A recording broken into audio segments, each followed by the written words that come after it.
उद्बोधन के लिए, उनके मार्गदर्शन के लिए और उनकी प्रेरणा के लिए जो पूरे देश को उनके उद्बोधन के माध्यम से मिलती है।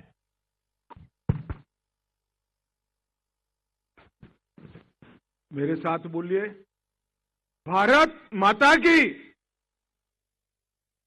मंच पर उपस्थित हरियाणा के लोकप्रिय मुख्यमंत्री श्रीमान मनोहर लाल जी, ये पूरे अंतर्राष्ट्रीय गीता महोत्सव के प्रेरणा पुरुष स्वामी ज्ञानानंद जी महाराज, स्वामी रामदेव जी, स्वामी परमात्मानंद जी, स्वामी राजेंद्र दास जी, ब्रह्मानंद जी, निर्मलानंद जी, माधव प्रियदास जी, ब्रह्म स्वरूप जी, बाबा भूपेंद्र जी, स्वामी शाश्वतानंद जी, स्वामी बंसीपुरी जी, विश्व हिंदू परिषद के वरिष्ठ श्रीमान दिनेश जी, स्वामी महेश मुनि जी, श्री हरिओम जी, श्री राजेश स्वरूप जी, संत आत्माराम जी, परमहंस ज्ञानेश्वर जी, श्री ज्ञानदेव सिंह जी और आज के कार्यक्रम में उपस्थित सभी भाइयों और बहनों, आप सभी को मेरा नमस्कार।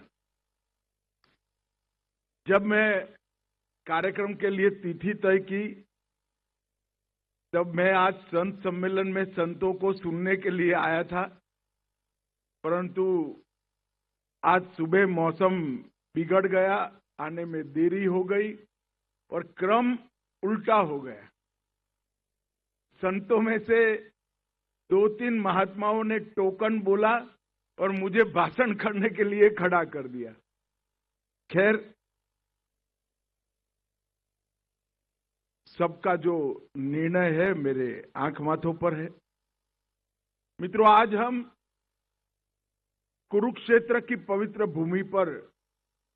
बैठे हुए 5000 साल से ज्यादा समय पहले यहां स्वयं भगवान श्री कृष्ण ने अपने श्रीमुख से गीता का उपदेश अर्जुन को दिया था।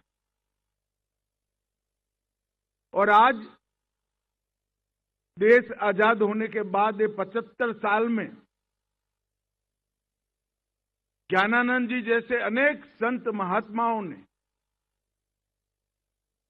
गीता के उपदेश को और गीता के ज्ञान को पूरे विश्व के बीच में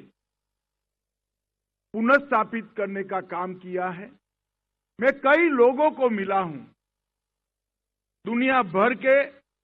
कई विद्वानों को मिला हूं। सब ये मानते हैं कि व्यक्ति के जीवन की, अगर कोई देश है तो इसके समाज जीवन की और पूरे विश्व की सभी समस्याओं का समाधान गीता के उपदेश में समाहित है। इसके बाहर जाने की जरूरत नहीं।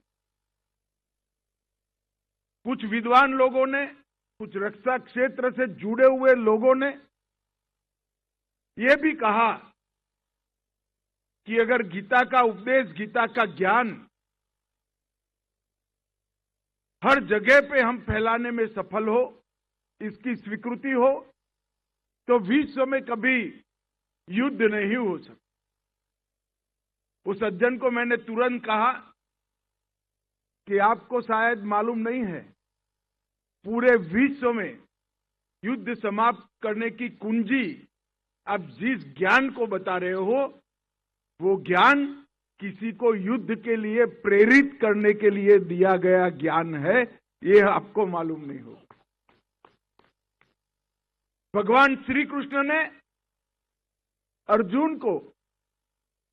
युद्ध के लिए प्रेरित करने के लिए, इनकी शंकाओं का समाधान करने के लिए, और जो निर्वेद की निर्मिति होती थी, वो निर्वेद की मुक्ति के लिए श्री कृष्ण ने गीता का उपदेश अर्जुन को कहा था। मगर वो युद्ध, श्री कृष्ण ने कहा था कि अर्जुन, ये युद्ध का समय है, सामने कौन है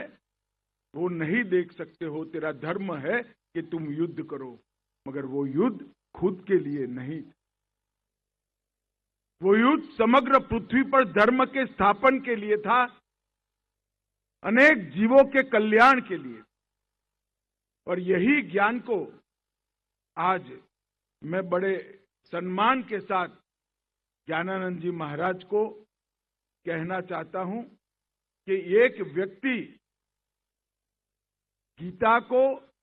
प्रचलित करने के लिए, गीता को स्वीकृत करने के लिए और विशेषकर देश और विदेश में गीता के ज्ञान को प्रचारित करने के लिए क्या कर सकता है, इसका अगर उदाहरण ढूंढना है तो ज्ञानानंद जी महाराज आपके जीवन का सबने अध्ययन करना पड़ा। मैं कई साल से मिलता हूं, मगर हर कोई भी समस्या के लिए